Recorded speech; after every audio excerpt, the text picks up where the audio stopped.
बिस्मिल्लाहिर्रहमानिर्रहीम। अस्सलामुअलैकुम जी, क्या हाल चाल है आपके। उम्मीद करती हूँ आप सब खैरियत से होंगे। अल्हम्दुलिल्लाह मैं भी ठीक हूँ।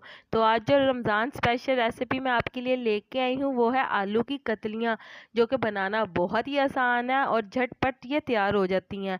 तो चलें जी, आज की इस मज़ेदार सी रेसिपी को बनाना शुरू करते हैं। तो आलू की कतलियाँ बनाने के लिए हमने सबसे पहले एक अदद ले लेनी है पतीली, और इसके अंदर हमने आधा कप घी का शामिल कर देना है। तो जी जैसे ही हमारा घी गर्म होगा तो हम इसके अंदर 2 अदद मीडियम साइज के प्याज शामिल करेंगे। तो प्याज को आपने अच्छी तरह से मिक्स कर लेना और इसके गोल्डन ब्राउन कर लेना है। तो जी जैसा कि आप देख सकते हैं इसका कलर गोल्डन ब्राउन हो गया। तो हम इसके अंदर 1 चम्मच लहसुन अदरक का पेस्ट शामिल करेंगे और इसे 2 से 3 मिनट के लिए पका लेंगे। इसके बाद हम इसके अंदर थोड़ा सा पानी शामिल कर देंगे और इसे अच्छी तरह से मिक्स कर लेंगे। मिक्स करने के बाद यहाँ पे आपने आलू ले लेने हैं। यहाँ पे मैंने आलू ले लिए हैं आधा किलो और इन्हें इस शेप के अंदर काट लिया, गुलाई की शेप में। आपने इस तरह से गुलाई की शेप में से काट लेना है आलू की कतलियाँ बनाने के लिए। तो आपने ये इसके अंदर शामिल कर देना है और इसे अच्छी तरह से आपने मिक्स कर लेना है। मिक्स करने के बाद आपने इसे 10 से 15 मिनट इसके अंदर पका लेना है। तो जी बहुत ही मज़ेदार आलू की कतलियों का सालन तैयार होता है, आपने लाजमी इसको ट्राई करना है।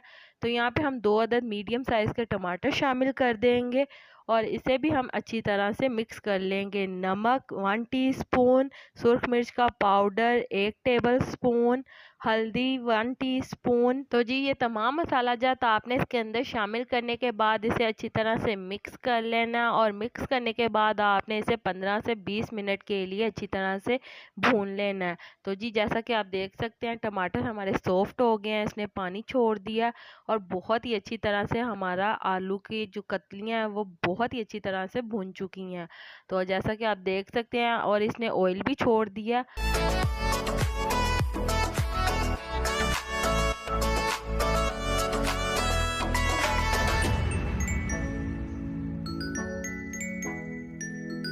तो जी हमारे प्यारे प्यारे व्यूवर्स, जैसा कि देख सकते हैं हमारे आलू अच्छी तरह से भून चुके हैं। तो हम इसके अंदर 1 कप पानी का शामिल करेंगे और इसे अच्छी तरह से मिक्स कर लेंगे और इसके बाद आपने इसे कवर करके पकने के लिए छोड़ देना है 15 से 20 मिनट के लिए मीडियम फ्लेम के ऊपर। तो जी जैसा कि आप देख सकते हैं हमारे आलू अच्छी तरह से गल चुके हैं। तो इस स्टेज के ऊपर आपने फ्लेम को तेज़ कर लेना और इसका पानी खुश्क कर लेना है। तो जी बहुत ही मज़ेदार सा हमारा आलू की कतलियों का सालन तैयार होगा। आप इसे सहरी में बनाएं या फिर इफ्तार में, सब बहुत ही ज़्यादा शौक से इसे खाएंगे। तो चलें जी यहाँ पे हम शामिल कर देंगे हरी मिर्चें 3 से 4 अदद काटी हुई, 1 टेबल स्पून गरम मसाला पिसा हुआ और हस्बे ज़रूरत हरा धनिया। ये तमाम चीज़ें शामिल करने के बाद आपने इसे अच्छी तरह से मिक्स कर लेना है। तो जी आप देख सकते हैं हमारा बहुत ही मज़ेदार सा आलू की कतलियों का सालन तैयार है। तो बहुत ही मज़ेदार ये सालन तैयार होता है, आपने इस रेसिपी को ज़रूर ट्राई करना है। आपकी फैमिली को ये रेसिपी बहुत ज़्यादा पसंद आने वाली है इंशाल्लाह। तो चलें जी, उम्मीद करती हूँ मेरे प्यारे प्यारे व्यूवर्स को मेरी आज की मज़ेदार सी रेसिपी पसंद आई होगी। अगर पसंद आई है तो मेरी वीडियो को लाइक कर दें और अगर आप मेरे चैनल पर नए हैं तो काइंडली मेरे चैनल को सब्सक्राइब कर लें, ताकि आने वाली तमाम मज़ेदार सी वीडियो का नोटिफिकेशन आपको बर वक्त मिलता रहे।